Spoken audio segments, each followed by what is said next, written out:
따라합시다. 빛이 있으라. 빛이 있으라. 빛이 있으라. 빛이 있으라. 살아있는 모든 사람에게는 영감이 있고 육감이 있어요. 범인을 잡는 형사들이나 수사관들은 길을 가다가도 어느 날 점심에 먹고 막 오는데 딱 가는데 저 앞에 있는 사람 딱 보니까 육감적으로 저는 범인이다 라고 가서 불신검문 해보니까 살인범이에요. 28년째 도망다니는데 일주일 앞두고 잡은 거예요. 육감이라는 게 그렇게 무서운 거예요. 우리는 다 육감을 가지고 있죠. 일을 하다 보면 배가 고파요. 무슨 신호예요? 육체가 지금 느낌을 주는 거예요. 배고프다, 밥 줘라 라고 신호를 보내는 거예요. 열심히 길을 가고 있는데 몸이 피곤해요. 뭐 하라는 거예요? 신호가 쉬라는 거예요. 몸이 어디가 자꾸 조금 아픈 것 같고 몸이 뻐근하면 이거 몸에 신호를 보내는 거잖아요. 가서 약을 먹든지 병원에 가서 고쳐서 쓰라고 하는 육체의 감각이 있잖아요. 예수를 믿는 사람들에게도 영감이 있어요. 영감은 뭐냐? 내 안에 계신 성령이 내게 보내는 감각을 영감이라 그래요. 너 지금 기도할 때인데 라고 사인을 보내고 있어요. 너 지금 예배 드려야 되지 않느냐? 너 지금 말씀을 읽어야 되지 않느냐? 이런 영적인 감각이 있어요. 그런데 마지막 때가 되면 사람들이요 감각이 다 둔해진다고 해요. 요즘 병원에 가보면 감각이 둔해서 병이 와도 느끼지 못하고 이것을 성경은 뭐라 그래요? 문둥병이라고 해요. 느낌을 못 써요. 지금은 마지막 때인데도 하나님이 세상을 흔들고 있어요. 지진이 나서 땅이 깨지고 갈라지고 그래도 눈 하나 깜짝 안 하고 홍수가 나고 허리케인이 불고 막 그래도 봐도 무덤덤하고 왜 그러냐? 사람이 점점 둔해지는 거예요. 감각이 없는 거예요. 오늘 여러분들이 말씀을 통해서 영감이 살아나기를 주의 이름으로 축원합니다. 신앙생활은 한마디로 말하면 감사하는 거예요. 내가 예수님의 은혜로 살아났고 예수님의 은혜로 구원받았기 때문에 어떤 환경 속에서도 감사하는 게 신앙생활이에요. 따라서 범사에 감사하라. 범사란 말은 좋은 일이건 나쁜 일이건 지금 내가 살고 있는 건 누구의 은혜를 사는 거예요? 예수님이 내 대신 죽으시고 예수의 생명으로 살아가는 삶이 신앙생활이에요. 우리는 환경 속에는 너무 약한 거예요.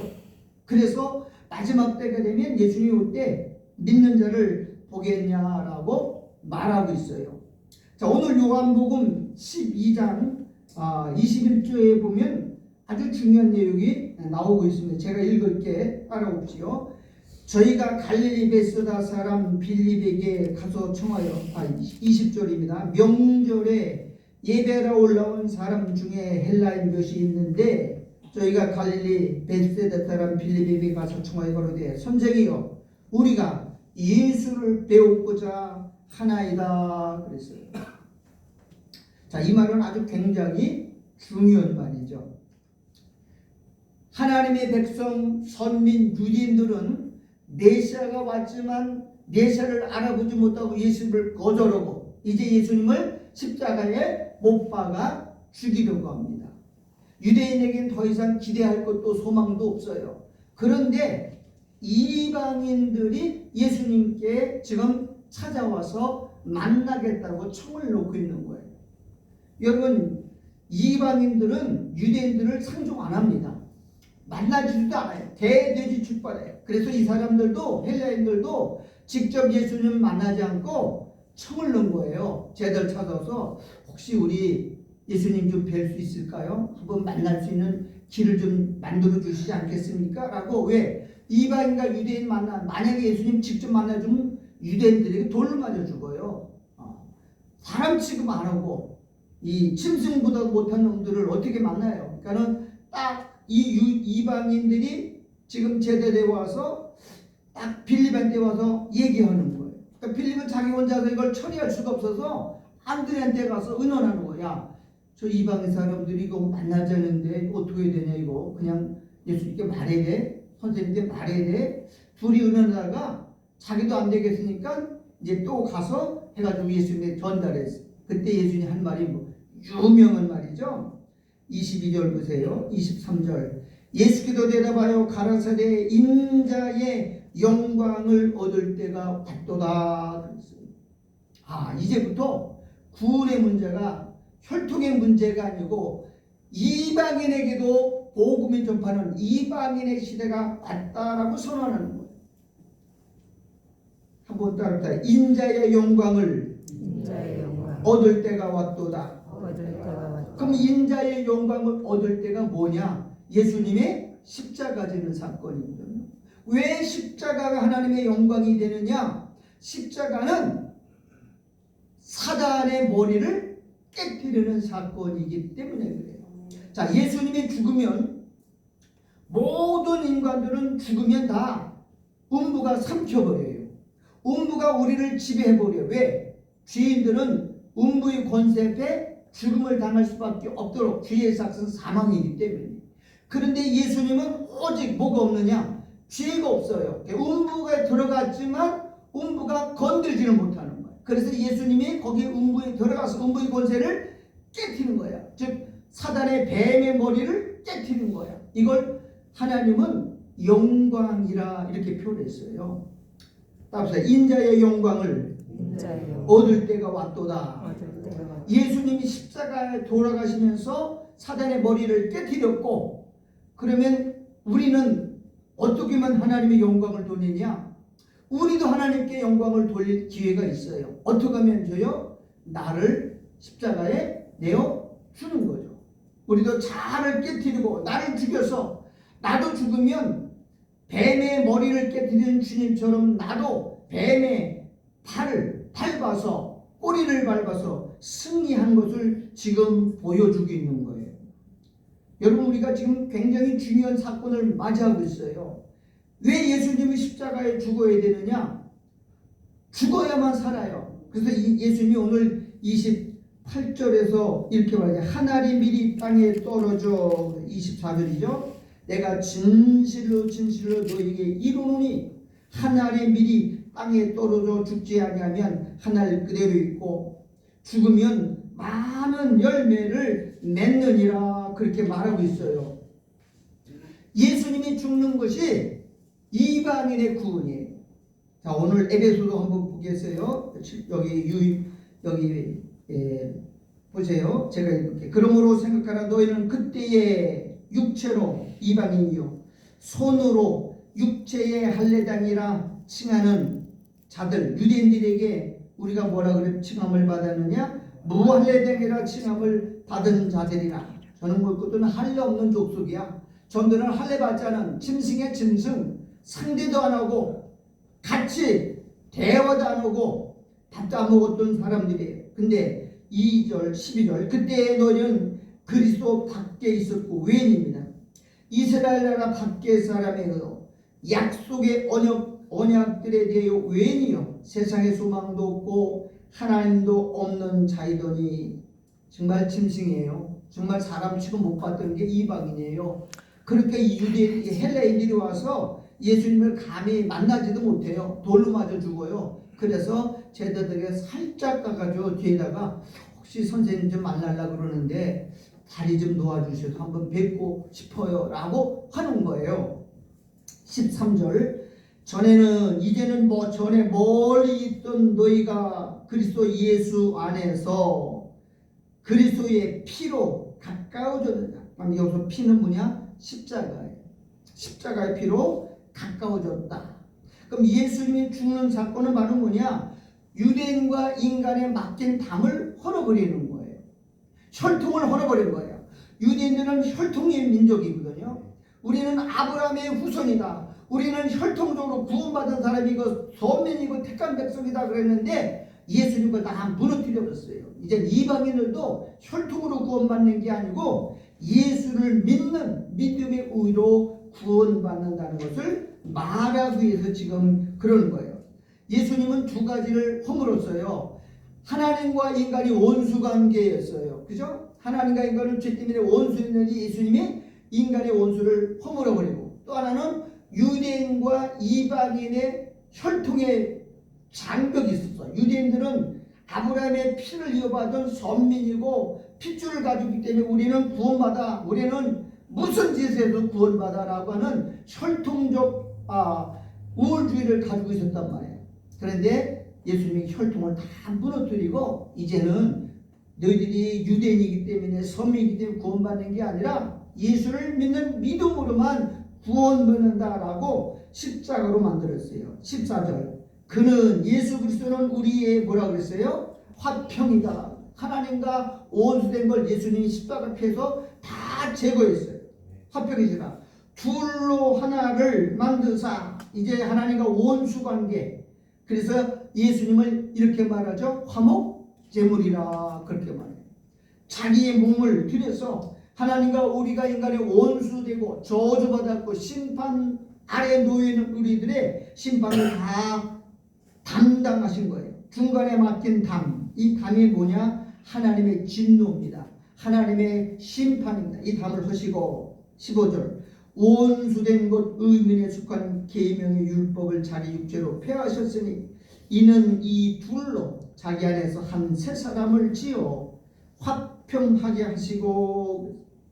그러니까 십자가는요 모든 인간의 장벽을 다 무너뜨리고 다 깨뜨리는 거예요. 모든 사람들이 남자나 여자나 헬라인이나 이방이나 유대인이나 그리고 어른이나 아들이나 죄인이나 모든 사람들이 예수님의 십자가 아래서 한 가족, 한 형제를 만들었어요. 16절. 또 십자가로 이 둘을, 여기서 이 둘은 유대인과 이방인이죠. 한 몸으로 하나님과 화목하게 하려 했습니다. 원수된 것을 십자가로 소멸하시고. 원수된 게 두 가지가 있어요. 율법이 우리의 원수예요. 율법은 우리를 정죄하고요. 율법이 우리를 정죄했는데 그 율법의 정죄를 예수님이 깨뜨려 버리는 거예요. 또 하나는 하나님의 법이죠. 법. 이 두 가지로. 자, 17절 제가 읽을게요. 또 오셔서 먼 데 있는 너희에게, 먼 데 있는 너희는 이방인입니다. 먼 데 있는 너희에게 평안을 전하고 가까운 데 있는 자들에게 평안을 전하셨으니 이는 저로 말미암아 우리 둘이, 여기 우리 둘은 유대인과 이방인이에요. 또 혈통적인 사람과 대해 깨뜨렸어요. 남자나 여자나 어른이나 아들이나 서방 사람이나 백인이나 흑인이나 한 성령 안에서 아버지께 나아감을 얻게 하려 하심이라 그랬어요. 그러니까 예수님의 십자가 사건은요 굉장히 중요한 사건이에요. 왜? 이것이 하나님께 영광이 되는 거예요. 모든 인간의 장벽, 모든 혈통을 다 끊어버리시고 정죄한 거예요. 그런데 이거는 이미 아브라함의 언약에 예정되어 있는 거예요. 창세기 12장 1절. 여호와께서 아브라함에게 이르시되 너는 너의 본토 친척 아비 집을 떠나. 여기 본토 친척 아비 집이 어디냐면 이 세상을 말하는 이 세상을 떠나라는 거예요. 그리고 가나안은 뭐냐? 하나님 나라를 소망으로 가는 거예요. 본토 친척 아비 집 또는 내가 내게 지시할 땅으로 오라. 지시할 땅은 가나안 땅인데 거기가 영적으로 말하면 하나님 나라죠. 2절. 내가 너로 큰 민족을 이루고 네게 복을 주어 내 이름을 창대케 하리. 너는 복의 근원이 될지라. 3절 다 같이 읽읍시다. 시작. 너를 축복하는 자에게는 내가 복을 내리고 너를 저주하는 자에게는 내가 저주하리니 땅의 모든 족속이 너를 인하여 복을 얻을 것이니라. 아브라함은 복의 근원인데 유대인들만 혈통적으로 아브라함의 후손만 복을 받은 게 아니라 땅의 모든 족속이, 그러니까 이미 하나님의 구원 속에는 이방인들이 다 포함되고 모든 족속이 너를 인하여 복을 받으리라. 여기서 복은 구원을 말합니다. 여러분 예수님은 아브라함의 언약 속에 이미 이방인이 구원받을 걸 다 예정해놨어요. 근데 유대인들은 이런 성경을 안 읽고 자기들만 혈통적으로 유대이고 구원받은 선민이라고 택하기 때문에 지금 그 사건을 예수님이 십자가에서 깨뜨린 사건을 지금 보여주고 있어요. 자, 로마서 9장 6절에 또한 하나님의 말씀이 폐하여진 것 같지 않도다. 이스라엘에게서 난 그들이 다 이스라엘이 아니요. 또 아브라함의 씨가 다 그 자녀가 아니라 아브라함의 씨가 이삭에게 난 아들도 있고 이스마엘에게서 난 아들도 있고 구두라에게서 난 아들들이 8명이에요. 그러니까 아브라함의 씨가 다 그 자녀, 그 구원받은 자녀가 아니라 오직 누구로부터? 이삭으로부터 난 자라야 내 씨라称하시죠. 그 이삭은 예수 그리스도입니다. 로마서 10장 11절에도 성경에 이르되 누구든지, 여기 누구든지란 말은 남녀노소 유대인 이방인 헬라인 할 거 없어요. 조건이 없어요. 인간의 조건, 혈통, 신분, 자격이 없어요. 누구든지 저를 믿는, 예수를 믿는 자는 부끄러움을 당하지 아니라 하니 유대인이나 헬라인이나 차별이 없습니다. 여러분, 구원받는 데는 혈통이나 신분이나 직업이나 나이나 성별이나 인종이나 차별이 없어요. 누구든지 누구 믿으면 돼요. 예수 믿으면. 이게 십자가거든요. 누구든지 예수 믿으면 주의 이름을 구원을 받으리라 그랬어요. 자, 로마서 12장 5장 12절입니다. 이러므로 한 사람으로 말미암아 죄가 세상에 들어오고, 여기 한 사람으로 이게 한 사람이 누구예요? 아담이죠. 뭐가 들어왔어요 세상에? 죄. 그 죄가 무슨 죄냐면 유전한 죄입니다. 내가 짓지 않았어요. 내가 태어나 보니까 나는 죄를 하나도 안 지었는데 이미 태어날 때 원죄를 유전으로 물려받았어요. 이걸 뭐라 그러냐면 원죄라고 해요. 따라서 원죄. 원죄 때문에 우리가 뭘 받아요? 지옥 가는 거예요. 원죄 때문에. 우리는 태어나도 아무 죄도 안 지고 갓 태어나는 갓난애기라도 이미 태어날 때 원죄, 조상의 죄를 유전받고 태어나는데 그 원죄 때문에 지옥 가는 거예요. 그 원죄는 바로 뭐냐? 성령 회방죄예요. 하나님처럼 되려고 한 죄가 원죄입니다. 근데 그 죄는 내가 지은 거 아니잖아요. 난 죄 안 졌다고 말하는데 원죄 사함 받는 게 뭐냐? 따라서 번죄. 번죄는 뭐 사함 받는 거예요? 원죄가 사함 받는 거예요. 그럼 원죄 사함 받으면 무조건 되고 구원 받아요.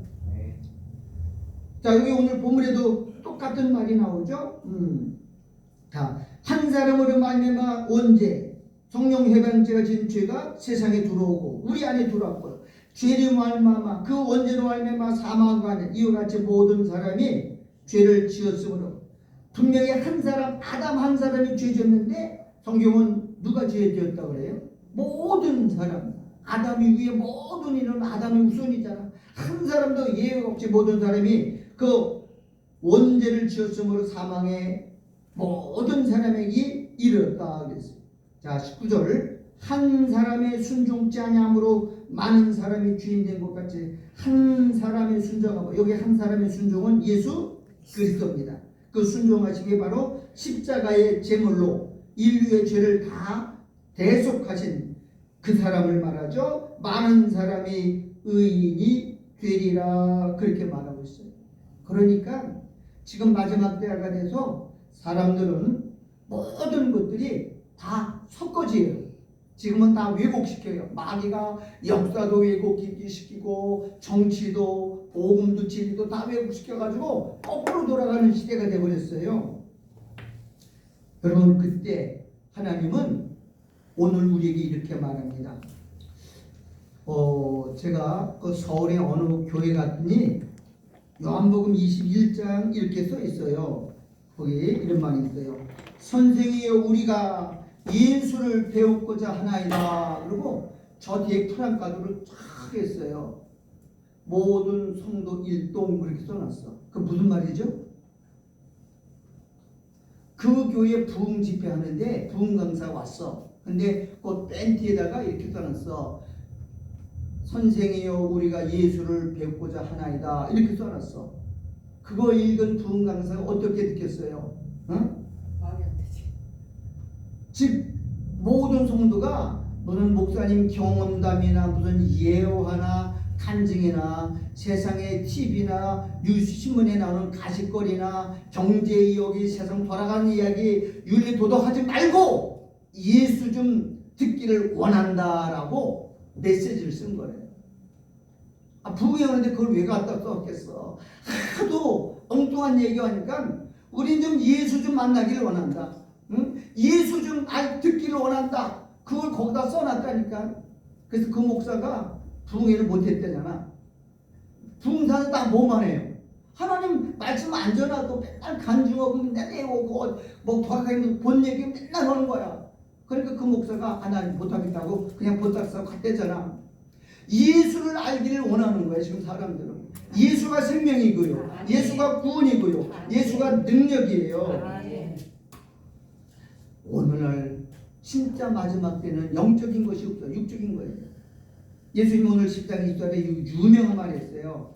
한 날이 미리 땅에 떨어지면, 떨어져서 여기 24절 제가 읽을게 따라와 보세요.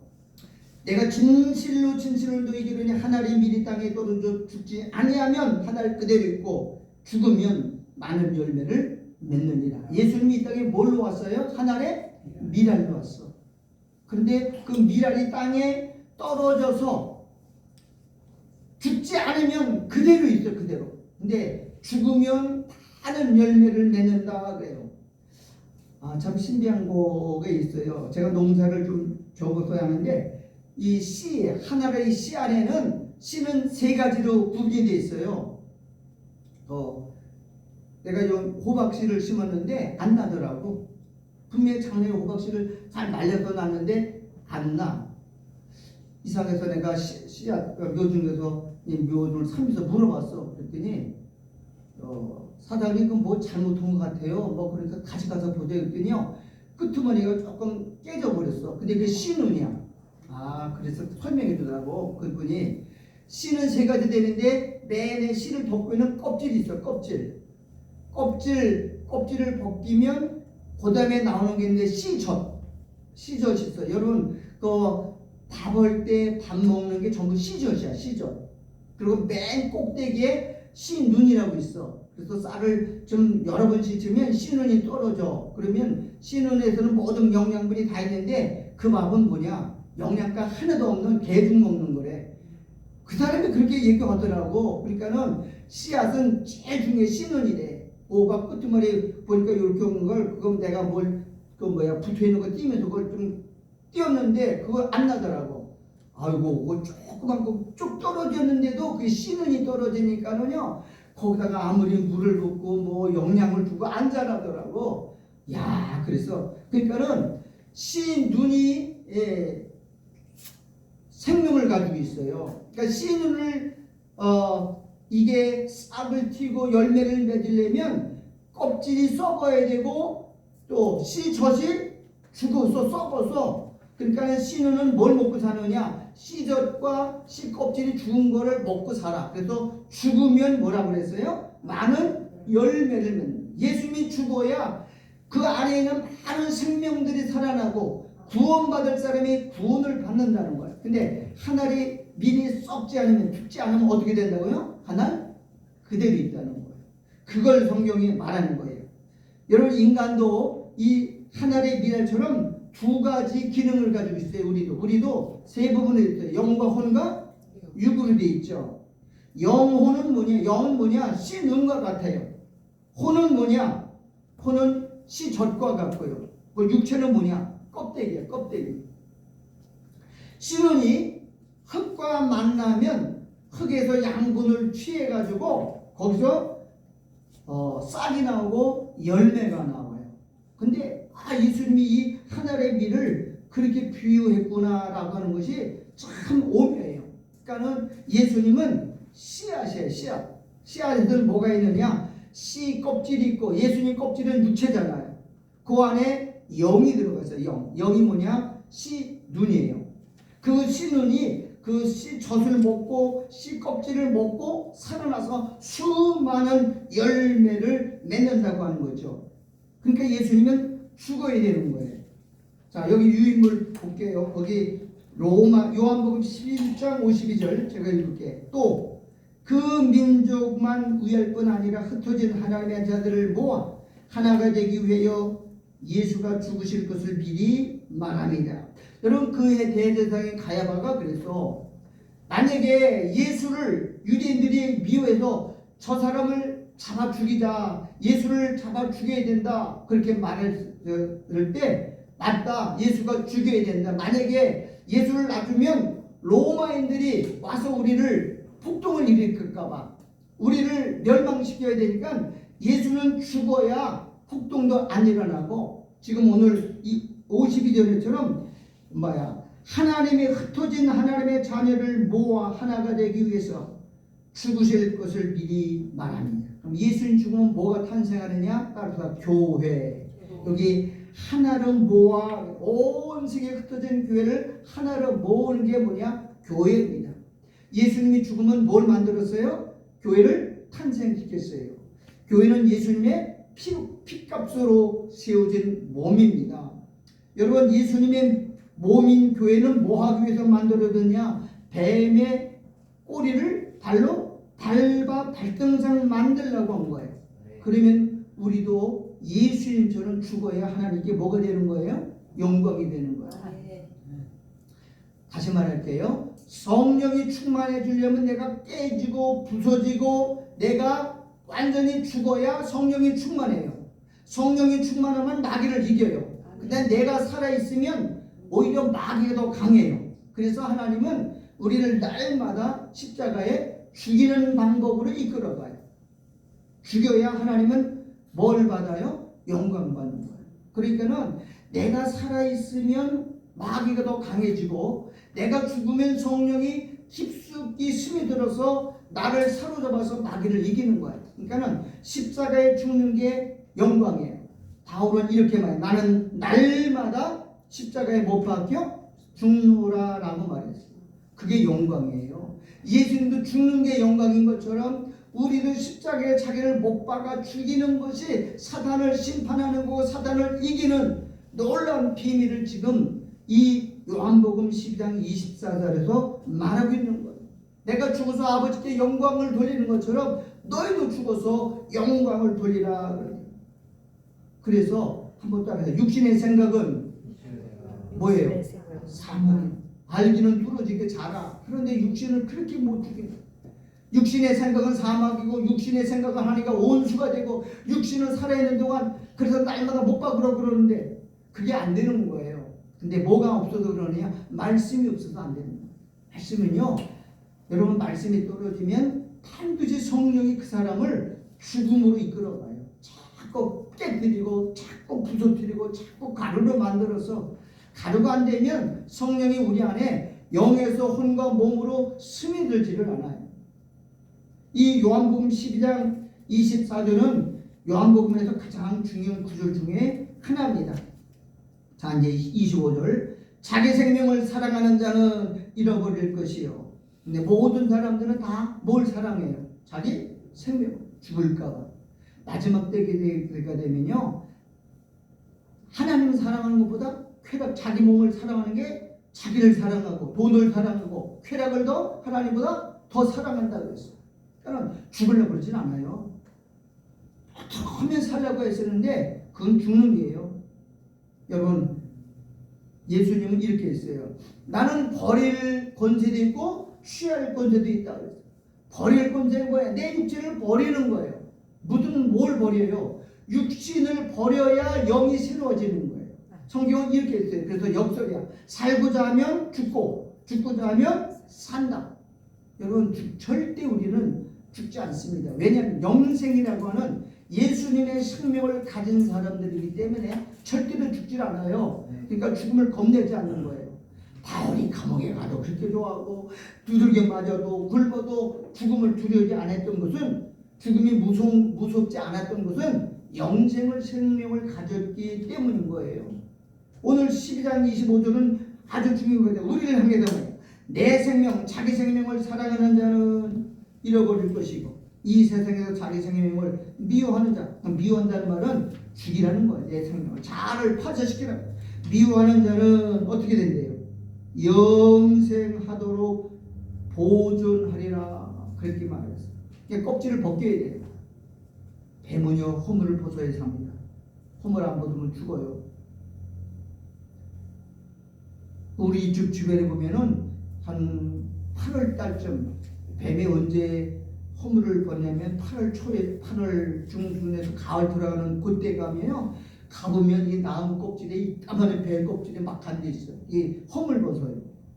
허물을 벗어야 사. 우리도 육체를 죽여야 속에 영이 자유로움을 얻어요. 이 영적인 세계가 얼마나 중요한지 몰라요.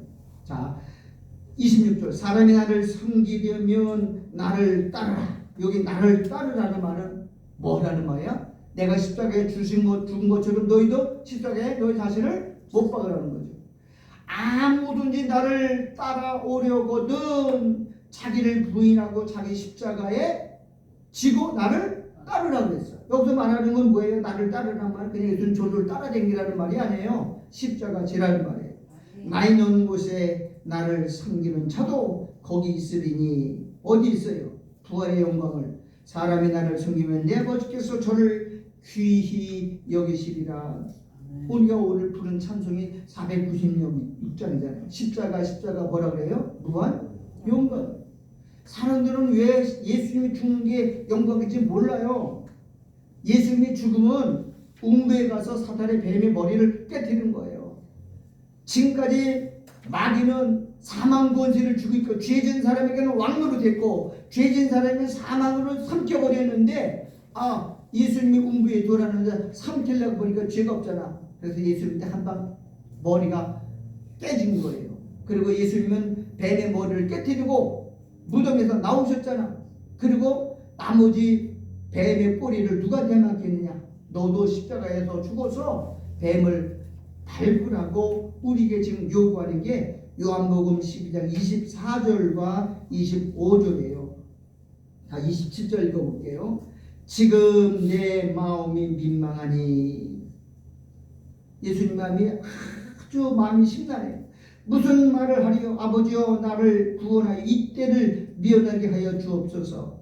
예수님이 또 육체를 위해서 약해진 거예요. 그러나 내가 이 일을 위하여 십자가를 지기 위해서 이때에 왔나이다. 28절 다 같이 읽어보고 시작. 아버지여 아버지의 이름을 영광스럽게 하옵소서 하시니 이에 하늘에서 소리가 나서 가로되 내가 이미 영광스럽게 하였고 또다시 영광스럽게 하리라 하시는데, 자, 예수님이 3년 공생애 동안 세 번 동안 하늘에서 소리가 났어. 3번 하늘에서 소리가 났어. 언제 소리가 나느냐? 첫 번째는 예수님의 공생의 초기에 요단강에서 세례받을 때. 세례받을 때가 뭐예요? 죽는 거잖아. 세례는 뭐예요? 로마서 6장 4절이면 세례는 장사되는 거라고 그랬어요. 육체가 죽는 거예요. 그러면 요단강에서 예수님이 세례를 받을 때 하늘이 열리면서 산하에 소리가 났어요. 이는 내 사랑하는 자요 내 기뻐하는 자라. 이건 공생의 초기에 예수님이 십자가 준 거야. 세례 받을 때 하늘에서 소리가 났거든. 두 번째 소리가 어디서 났느냐? 마태복음 11장에 보면 공생의 중반쯤 딱 절반에 왔을 때 예수님이 변화산에 올라갔어. 변화산에 올라갔는데 거기에 베드로와 요한과 야고보 세 사람이 있어.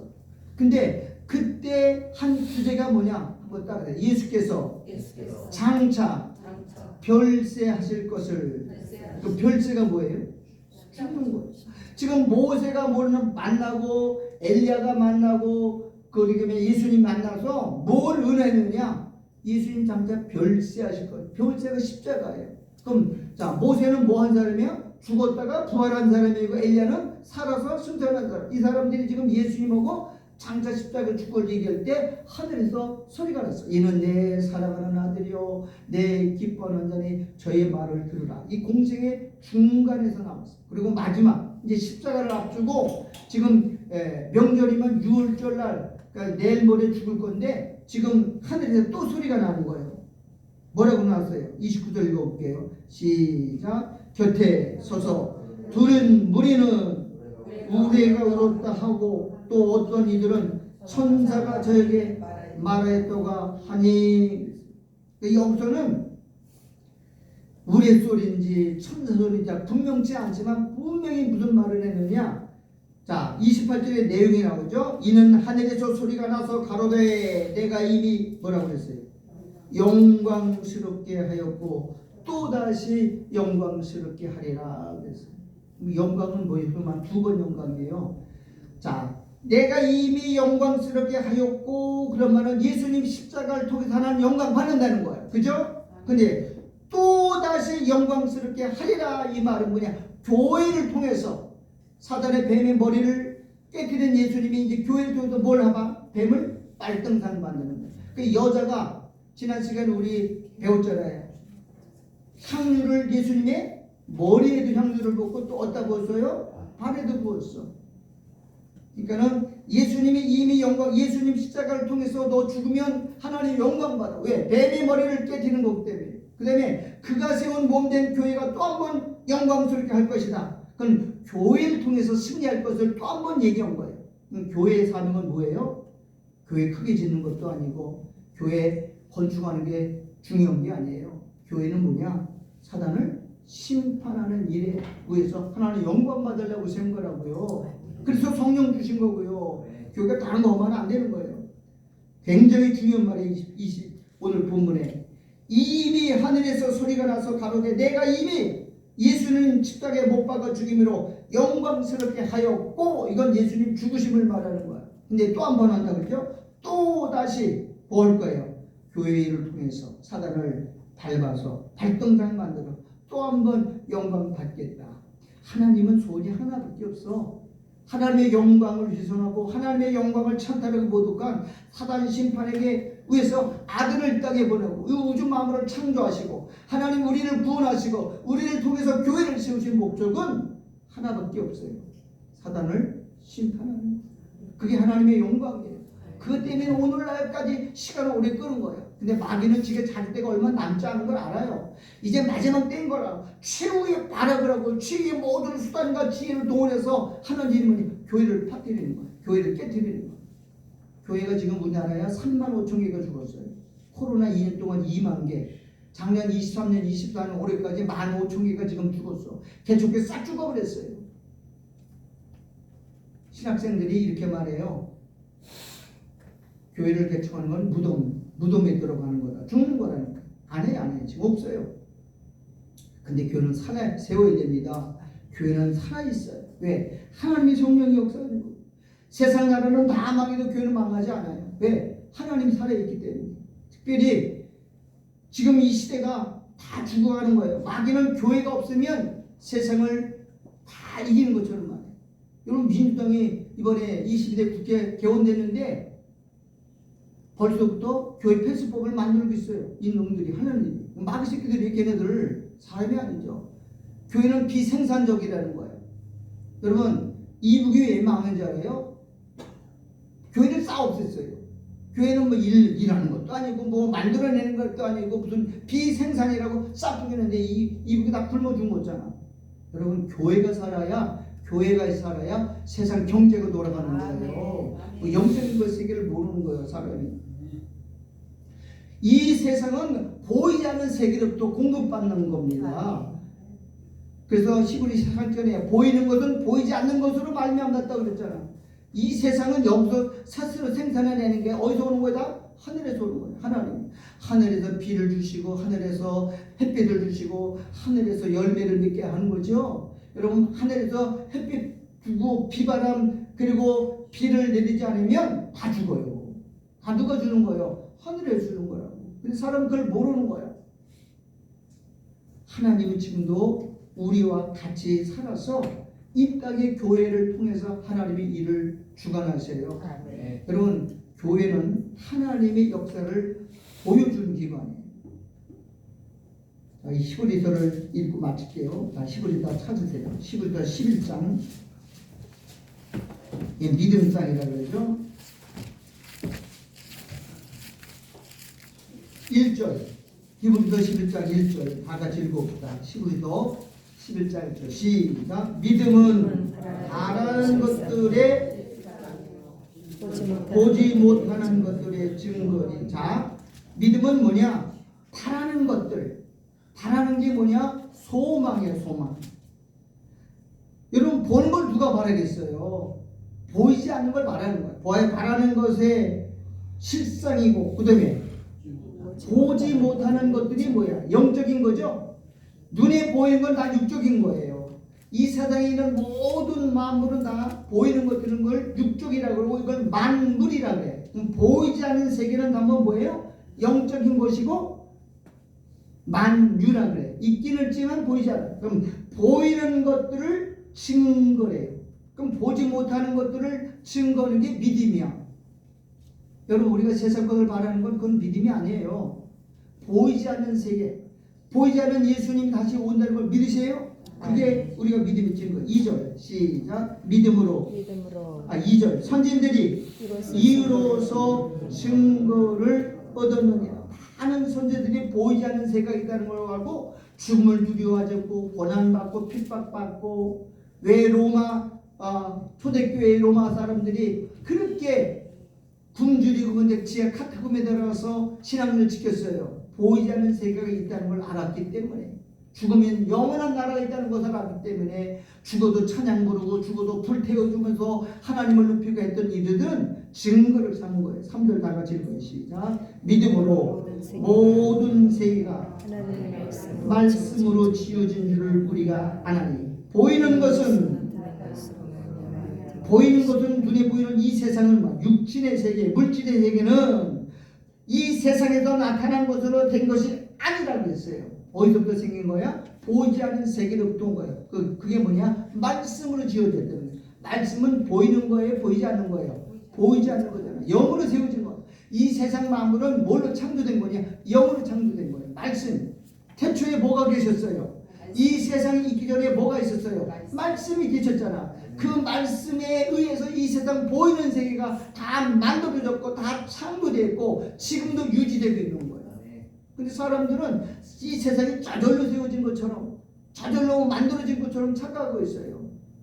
이 세상은요 보이지 않는 말씀이신 영의 세계 태초 창조 전에 계셨던 하나님의 말씀에 의해서 입으로 다 만들어진 거예요. 근데 그걸 믿음이 있어야 이걸 이해하고 믿어지고 깨달아진다는 거예요. 근데 사람이 지금은 마지막 때가 되면요 사람들이 다 육체가 됩니다. 여기에 관심이 없어요. 먹고 사는 일에 먹고 마시고 즐기고 쾌락한 일에 관심이 있어요. 그래서 노아 시대에는 첫 번째 증상이 뭐냐? 모든 사람이 뭐가 된다고요? 육체가 돼요. 시집가고 장가가고 먹고 마시고 즐기고 오락하고 주식하고 참 요즘 청년들의 제1의 관심사가 여행입니다. 여행. 지금 다 돈 있으면 어디 여행 가요. 나라가 막 관심이 다른 데 있어. 즐기는 거야. 보고 즐기는 거. 눈은 봐도 족함이 없다 그랬어요. 입은 먹어도 족함이 없다. 먹고 마시는 데는 사람들이 꾸역꾸역 모여요. 사람들 마지막 때는 육체가 되는 거야. 영적인 것에 무관심해요.